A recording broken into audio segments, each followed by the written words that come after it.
की बात करी थी हमारे छोटे भाई ने कि चांद पर ऐसा हो वैसा हो। जब चांद पर चंद्रयान गया तो बहुत सारे लोगों ने कल्पना की कि चंद्रमा पर जाएंगे, कॉलोनियां बन जाएंगी। हमारे पीके भाई भी कह रहे थे कि हम भी प्लाट लेंगे वहां।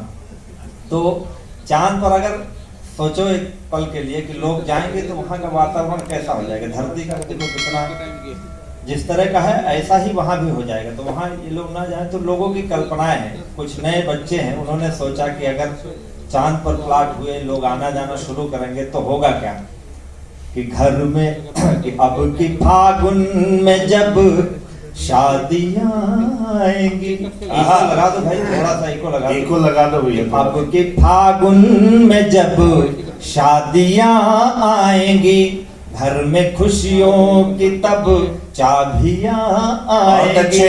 खेल पबजी का खेलेंगे हम चांद तक, चांद से चांद सी भाभियां आएंगी। वाह वाह वाह वाह वाह वाह वाह, पबजी का जवाब नहीं है। पीके भाई ने हमें पूछा कि आपकी उम्र कितनी है, बोले कि अब सीनियर सिटीजन में हम आने वाले हैं। तो हमने कहा अगर आप जाओ चांद पर तो आपको क्या महसूस होगा। तो घर के बूढ़े बड़ों की अलग सीख है, घर के बूढ़े बड़ों की अलग सीख है, घर के बूढ़े बड़ों की अलग सीख है। चांद उनकी निगाहों में नजदीक है। कहते हैं कि इतना नजदीक हो गया है कि चांद उनकी निगाहों में नजदीक है। चांद पर बस गई यदि जो कॉलोनियां, अप्सराओं का घर थोड़ा नजदीक है। कहा कि कुछ लोगों ने सलाह दी, बुद्धिमानों ने, कि वहां पहले राजनीतिक लोगों को जाना चाहिए, नेता जाए, वहां सत्ता बने, संसद भवन बने, फिर वहां स्थापित हो, अन्यथा लोग बगावत कर देंगे। तो हमने कहा ऐसे लोगों को वहां नहीं जाना चाहिए। वहां कौन आदमी जाना चाहिए कि चांद पर अपने सब पाप धो आएगा, चांद पर अपने सब पाप धो आएगा। ईवीएम कह के रो आएगा। भेजो आम आदमी फूल बोए वहां, भेजो आम आदमी फूल बोए वहां। नेता जाएगा तो धान बो आएगा। आप बहुत अच्छा सुन रहे हैं, सच में मन नहीं है। हमारे आदरणीय ने आदेश दिया है, मैं वो गीत आपको सुना देता हूँ। जी भैया। इस देश में रामचरितमानस के पन्ने जहाँ जलाए जाते हो वहाँ कविता कितनी प्रासंगिक है। आप जैसे चंद कुछ लोगों ने ही बचा रखी है कविता का की इज्जत। अन्यथा लोगों को अपने फायदे के लिए लोग कुछ भी बोल रहे हैं, कुछ भी कर रहे हैं। ऐसे में कविता करना हम लोगों के लिए कितना कठिन है। मैं ये गीत आपको सुनाता हूँ। ये सच्ची घटना है, ये हमारी प्रियंका बैठी है, इसको मालूम है। लखीमपुर में एक जगह है गोला गोकर्ण नाथ, तो वहाँ की नगर पालिका अध्यक्षा थी। तो वो सामने बैठी थी, तो हर बात पर कवि को टोक देती कि वो लगा हुआ है, आचार संहिता लगी है और इस पर आपको नहीं बोलना है, उस पर नहीं बोलना। माइक लेके बैठी थी बाकायदा, 2-3 कवियों को बैठा दिया। तो हमने कहा कि मतलब कि कवि तो आचार संहिता का मतलब ये है कि जो कवि को कहना चाहिए वो नहीं कहना है। तो कवि अगर होशियार हो तो कहे वही, लेकिन वो समझ ही न पाए कि क्या कहा कवि ने। तो हमने कहा इसी लखीमपुर से आवाज उठी थी आजादी के आंदोलन में, जब अंग्रेज साहित्य जब्त कर लेते थे क्रांतिकारी। तो वहां से एक आवाज उठी, उठ जाग मुसाफिर भोर भया, अब रैन कहाँ जो सोवत है। कहने का मतलब ये था कि जाग जाओ, स्वतंत्रता आ जाएगी। और सोना ये गुलामी का प्रतीक है। अंग्रेज समझे कि कभी सोने जागने की बात कर रहा है और यहाँ जागरण दूसरा हो गया। तो मैंने उनको ये कविता सुनाई। मैंने ये कविता सुनाई, वो माइक लिए बैठी रही, कुछ बोल ही नहीं पाई। हमने कहा बोल के सुनाओ। तो हमने सुनाया कि गहन गिरिवर सघन वन में, गहन गिरिवर सघन वन में, बहकती पूर्वा पवन में, दहकते धरती गगन में, दहकते धरती गगन में, महकने दो प्यार मेरा, दहकते धरती गगन में, महकने दो प्यार मेरा। नाग फनियों की गली में फूल का व्यापार बहुत अच्छे। नाग फनियों वाह वाह वाह वाह वाह वाह वाह। में फूल का व्यापार मेरा, झोपड़ी या महल में कब देखता हूँ। हम सारे कवि जो यहाँ पर अंधेरा है वहाँ प्रकाश करने की कोशिश करते हैं। हम कभी बिल्डिंगें नहीं देखते हैं, हम कभी झोपड़ी नहीं देखते हैं। जहाँ आप जैसे प्यारे लोग मिल जाते हैं हम सुनाने लगते हैं कि झोपड़ी या महल में कब देखता हूँ, हर खुली छत पर कबूतर भेजता हूँ। लोग रहते हैं जहाँ पर मुँह छुपाकर, लोग रहते हैं जहाँ पर मुँह छुपाकर, लोग रहते हैं जहाँ पर मुँह छुपाकर, मैं उन्हीं गलियों में दर्पण बहुत बेचता। अच्छे। वाह वाह वाह वाह वाह। कमाल है भाई, बहुत खूब।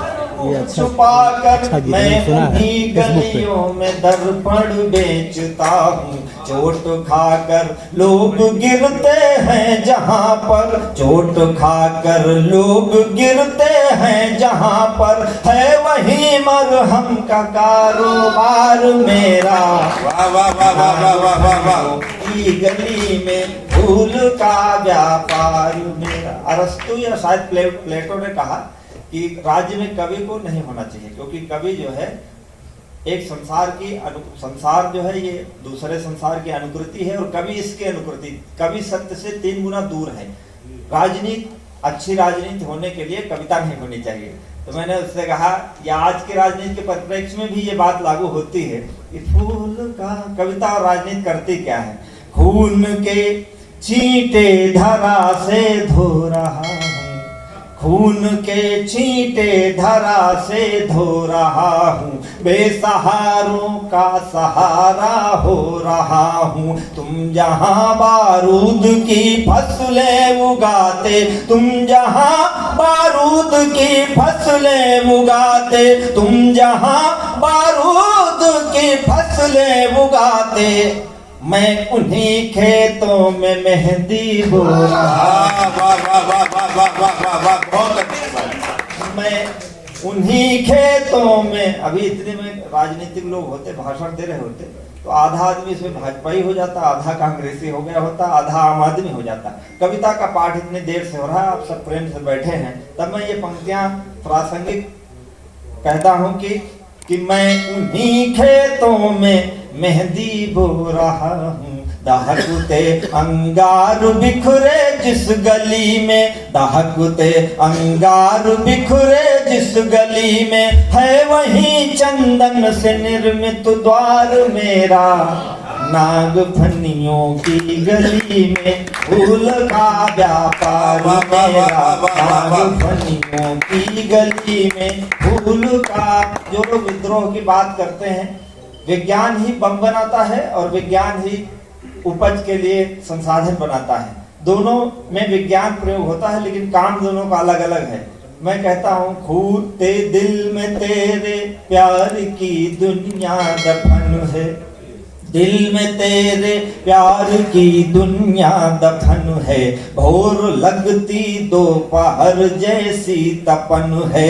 मैं इधर शादी का जोड़ा बुन रहा हूँ, मैं इधर शादी का जोड़ा बुन रहा हूँ, मैं इधर शादी का जोड़ा बुन रहा हूँ। तू उन्हीं धागों से क्यों बुनता कफन है, तू उन्हीं धागों से क्यों बुनता कफन है। अर्थियों पर सज रही है देह तेरी, अर्थियों पर सज रही है देह तेरी, डोलियों में हो रहा सिंगार मेरा।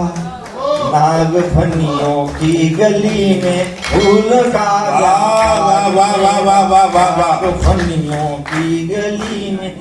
3 मिनट बचे हैं। हमारी प्रीति जी ने एक गीत के लिए व्हाट्सएप किया था, मैं वो सुना देता हूँ 2 मिनट में। उसकी सबको भूमिका पता है।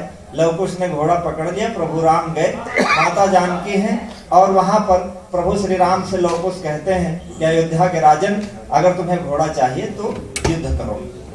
सुनिएगा। कि युग युग सीता जी से प्रभु राम कहते हैं मैं तुम्हारे साथ शायद न्याय नहीं कर सका, उसके कारण मेरी व्यवस्था रही होगी, या जो मैं मर्यादा पुरुषोत्तम का जीवन जी रहा था उस जीवन के कारण मैं वो नहीं कर सका जो सामान्य व्यक्ति कर सकता था। युग युग का संकल्प अटल था, मुझ में मेरा राम प्रबल था, पग पग पर जिसकी मर्यादा, देकर थोड़ा ले गई ज्यादा, भोर नयन भर लाई आंसू, पीड़ा लाई शाम, सिया तेरा अभिशापित है राम, सिया तेरा अभिशापित है राम, सिया तेरा अभिशापित है राम। अग्नि परीक्षा जग का छल थी, पर जग के प्रश्नों का हल थी। हम सब अपने भीतर थोड़ा थोड़ा राम जीते हैं। बाहर दफ्तर से जब आते हैं पत्नी कहती इतनी देर में क्यों आए हो, क्या जवाब दें, कहाँ से आए, क्यों आए हैं, वो तो घर में बैठी अपना पूछ रही है। उसका सामान्य सी बात है, किसी ने जो शक और वो विश्वास वाली बात करी थी, तो सब में है, सबको इस तरह होना पड़ता है क्योंकि हम सामाजिक जीवन जी रहे होते हैं। अग्नि परीक्षा जग का छल थी, पर जग के प्रश्नों का हल थी, फिर भी उस पर प्रश्न उठा है जो गंगा जैसी निर्मल थी, जो गंगा जैसी निर्मल थी। मैंने घर से उसे निकाला, सागर जिसके लिए खंगाला, लंका जीतने वाला हारा, लंका जीतने वाला हारा, जीवन का संग्राम, सिया तेरा अभिशापित है राम, सिया तेरा अभिशापित है राम।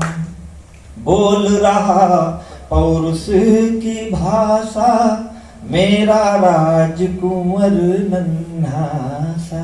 छोटे छोटे बच्चे हैं, बोल रहा पौरुष की भाषा, मेरा राजकुंवर नन्हा सा, जो प्राणों से भी प्यारा है, जो प्राणों से भी प्यारा है, आज वही प्राणों का प्यासा, आज मेरे प्राणों का प्यासा।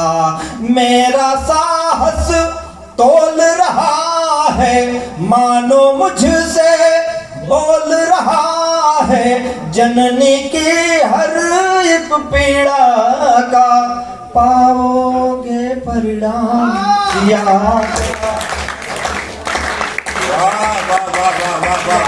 तेरा अभिशाप है। सामान्य व्यक्ति के जीवन की अंतिम इच्छा होती है कि जब उसका अंतिम समय हो तो अपनी मातृभूमि की मिट्टी में उसको जगह मिल जाए। प्रभु राम कहते हैं मर्यादा पुरुषोत्तम होने में मुझे वह भी नहीं मिला। अंतिम पंक्तियां मैं निवेदित करता हूँ। प्रभु श्री राम कहते हैं सीता जी से, रघुकुलवीर सदा चलियाई, आपने सुना होगा। प्रभु राम कहते हैं किस कारण से उन्होंने गुप्तार घाट में जल समाधि ली, वो कारण कुछ भी रहा हो पर मेरी दृष्टि से आप तक निवेदित। स्वागत भैया। सिया तेरा अभिशापित है राम, तात मुझे करके वनवासी, आप हुए गोलोक निवासी। तात मुझे करके वनवासी, आप हुए गोलोक निवासी। मेरे राजकुंवर कुटिया में मैं हूँ राजभवन का वासी, मैं हूँ राजभवन का वासी।